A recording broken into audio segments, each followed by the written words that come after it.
I think my favorite spot on campus is the fishbowl, which is odd because it's kind of a grungy area, but it's always warm during the winter, and I gravitate towards it because it's nice and cozy looking, and it's where all of my best practicing has happened.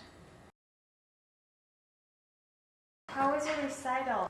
It went really well. I played a piece with my teacher that was really nice, and I played a piece that I wrote that was based off of Turkish folk music, and that was really nice to show one of my compositions because I just started composing this year, and that was really exciting. And then I played a piece for my parents because it was their wedding anniversary, so I made a little surprise celebration for them at the end, and that was really cute, but I'm really pleased with how it went.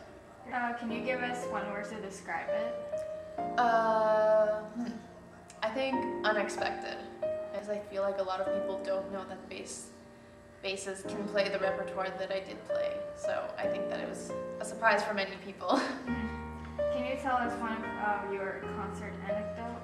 Oh, well, in one of the performances I did at Walnut Hill this year, we were performing the Carnival of the Animals, and I realized I had brought the wrong music on stage about halfway through the piece, because I had memorized the first half, but I hadn't memorized the second half, and so I just had to slide around until I hit the notes.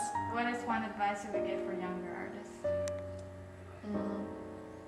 I feel like this is cheesy, but don't care what other people think about you, because if you don't try and do what you love, then you won't get anywhere because you won't be doing what makes you happy. What do you do to distress before a show?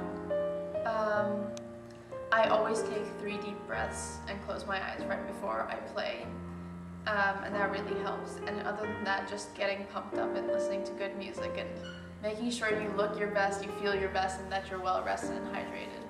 How long have you been practicing this instrument? I've been playing bass since I was 11, so 7 years. Why did you choose this instrument?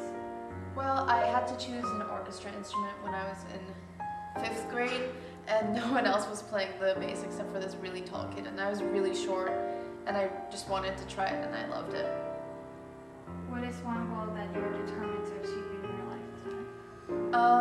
My goal is to make people realize how versatile the bass is, and just kind of break the mold and the stereotypes that surround the double bass as an instrument in the music world. What is one thing you're most excited about this summer? I'm really excited to go on tour with my orchestra around Europe. We're going to Prague, Budapest, and Bratislava, which is in Slovakia. What genre do you like the most? It's hard to decide because I have a really varied music taste. I really love rock music, and I love kind of 90s grunge music as well. That's one of my favorite genres, but I also really love classical music at the same time. So it's a balance between different mediums. Who is your all-time favorite musician?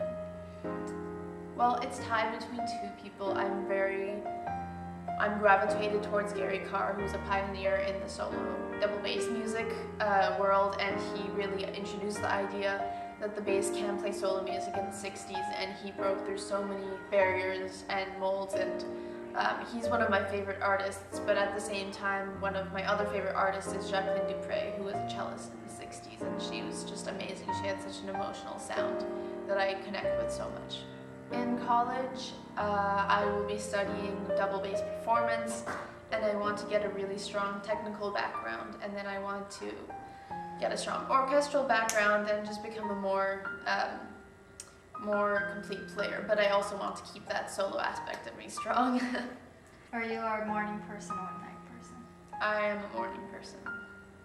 Tea or coffee? Tea. Great. Thank you so much, Julide. No problem.